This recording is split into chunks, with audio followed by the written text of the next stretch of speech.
Good morning.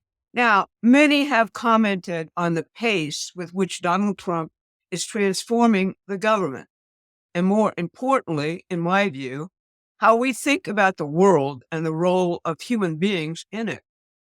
This week, as a result, a settlement of the Ukraine war looms large, a transformation of the Middle East looms large, key weapons of the empire's imperial power arsenal are being neutered by Elon Musk's seeming ray gun of radical light transparency. George Soros's open border is being plugged by Canadian and Mexican troops, while operations are underway to attack the drug cartels. And in a very significant move few will understand as deeply significant, Trump fired most of the board of the Kennedy Center for Performing Arts and made himself chairman. Now, we'll hit the most significant of these developments and more here, the more being the moves which Trump is making on his most fundamental promise to rebuild the U.S. economy so that the common experience, once again, is a family where a new generation of optimistic and incurably curious and creative children can be raised.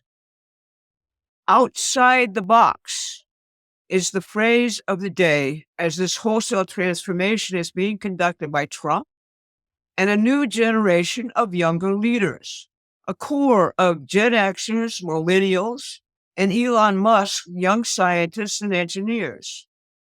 Their experience in the so-called rules-based order, which the Democrats are trying to defend, the fixed order which emerged from World War II, has been their experience, these younger generations, the financial collapse and bailout of 2008, which so far has robbed them of a future.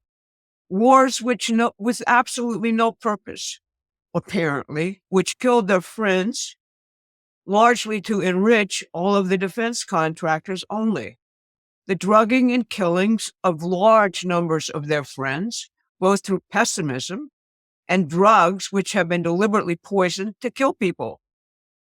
They are really ready for revolutionary change, including experiencing everything which can be learned by going to Mars and colonizing it.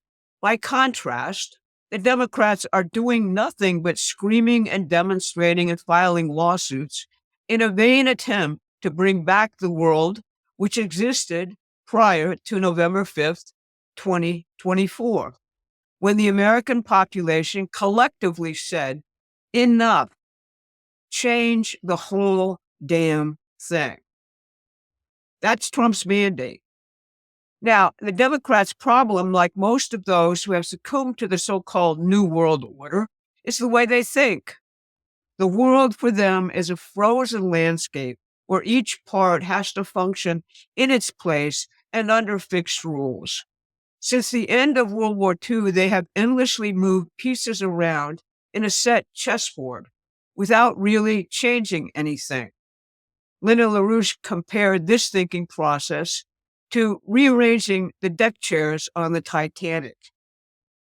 Ask them to invent the future by skilled use of their imagination and creativity and proceed to build it, and all they will do is scream at you because you just revealed their impotence.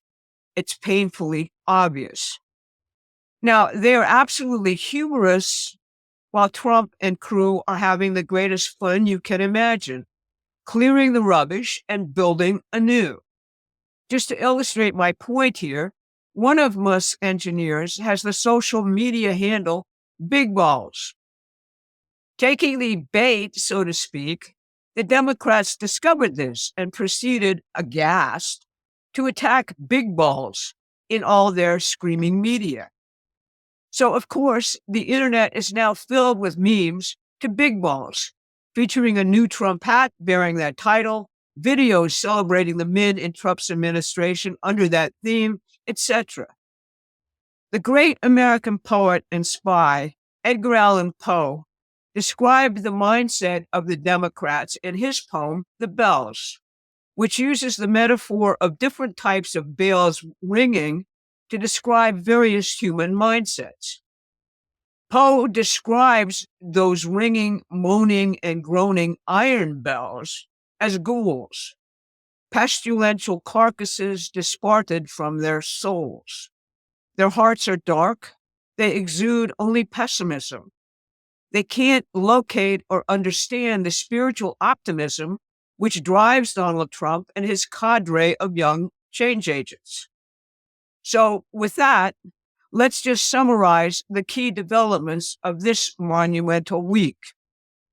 Concerning war and peace, the shocker of the week was Trump's announcement, with a perplexed and angry Netanyahu standing next to him, that the United States would take over Gaza and shepherd its rebuilding.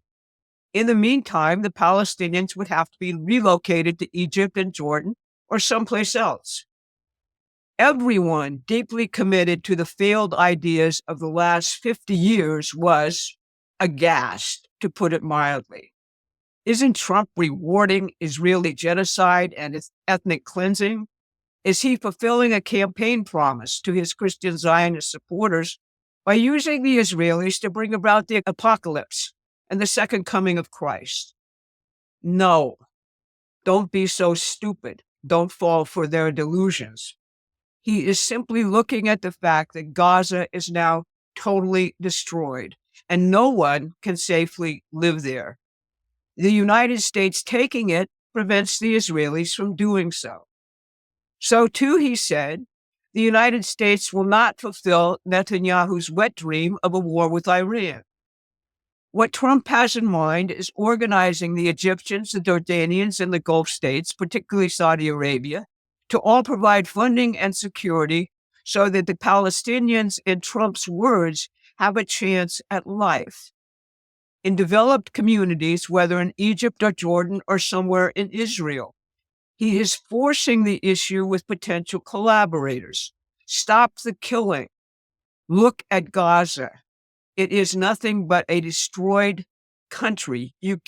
No human being should be expected to live there. Let's find a way to rebuild with shovels in the ground. Peace plans are also floating around Ukraine as final battles take place. One of them being floated from Ukrainian sources says there will be a ceasefire based on Ukraine not becoming a member of NATO, recognition that Russia should hold the Donbass and Crimea. Ukraine will leave Kursk in Russia. Ukraine will be rebuilt and militarily neutral and become a member of the EU. Other floated plans include the idea that Britain would have to assume responsibility for Ukraine's security, not the United States. Now, that would be a wonderful comeuppance, since the British have used us to effectuate their wild and utopian geopolitical schemes, including this genocidal war, and they haven't spent very much money or arms or anything else in doing so. And they are hardly capable of confronting Russia without the United States. I have a piece on the website about the significance of shutting down USAID, one of the most important components of the Anglo-American regime change and color revolution machine. The main thing is that this monstrosity, presenting itself as a humanitarian organization, helping the people of the world, has actually been subverting and overthrowing governments throughout the world, inclusive of full participation in the coup against Donald Trump from 2015 forward. Many of the actors against Trump, including the New York Times and Politico, all of Ukraine's media, Bill Christo and other warmongers, the Clinton Foundation, have all been revealed to being paid in the millions by USAID. USAID funded the EcoHealth Alliance research on gain-of-function coronavirus at the Wuhan Institute for Virology in China. Hence, American tax dollars probably created COVID. This agency has operated outside any control by a U.S. president, allowing the wholesale infiltration by British imperial agents executing British imperial policies rather than those of the United States. It will now be put under the direct control of the State Department and reformed. Trump and Musk are now auditing all the private NGOs, which also are key components of this subversive entity. and Washington is simply howling in rage and complete freakout. Finally, the big change agents, RFK Jr. and Tulsi Gabbard, got voted positively out of committee this week, and along with Kash Patel, are on their way to confirmation. The Democrats are trying desperately to hold up the floor votes, but they will proceed next week as to RFK and Gabbard, and thereafter for Patel, who will get out of committee next week. Now, many people would not understand the significance of Trump's actions regarding the Kennedy Center. The John F. Kennedy Center for the Performing Arts is literally called our nation's culture center. In recent decades, it has degenerated to the most degraded and bestial forms of art, echoing the mindset of Hollywood and the Washington, New York culture Mandarins. Trump, I believe, will seek to transform its program to feature classical music, art, and drama, along with, obviously, the country music he honors equally. This transformation has the ability to reflect the best energies of humanity and raise people's souls and inspiration to the highest levels of which we human beings are capable. That source of inspiration and food for the soul are most necessary as we undertake the rebuilding of our country. Finally, with respect to the economy, Trump's energy secretary, Chris Wright, released his plans to create what he calls American energy dominance, the type of energy we need to transform ourselves into an industrial and scientific superpower once again, which is the key to rapid advances in productivity. Wright has ordered immediate research and development of advanced technologies for fossil fuels, nuclear, geothermal, and hydropower, killing effectively the Green New Deal fraud, which has hamstrung development of energy sources in our economy for decades. He includes a priority on fusion energy, something Lyndon LaRouche campaigned for beginning in the early 1970s. We will be rebuilding and modernizing the aging and decrepit transmission grid for electricity while wiping out the regulatory regime which has enforced our deindustrialization and backwardness. It is indeed opening to a total renaissance within our economy, creating cheap and transformative modes of energy which will, as Trump said, decrease the cost of everything while allowing entirely new and more efficient modes of human production. I don't know about you, but I am really excited about all of this. But you out there have a huge role in making sure Americans understand this revolution of common sense and can defend it against all foes, as they say, all foes, foreign and domestic. Become a member of Promethean Actions, get the inside scoop on all of this, and engage with us in a dialogue about it.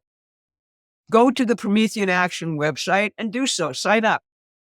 Tonight, Bob Ingram will be doing a class on President William McKinley, the man who was a hero to Donald Trump and who should be a hero to all of us. All the historians trying to explain why Trump makes such a big deal about McKinley generally have no idea what they are talking about. Join Bob tonight and you'll get a huge insight on why this president is such a big deal. Thanks very much for listening, and I'll see you again on Monday. Thanks for watching. Please take a moment and subscribe to our free newsletter at PrometheanAction.com.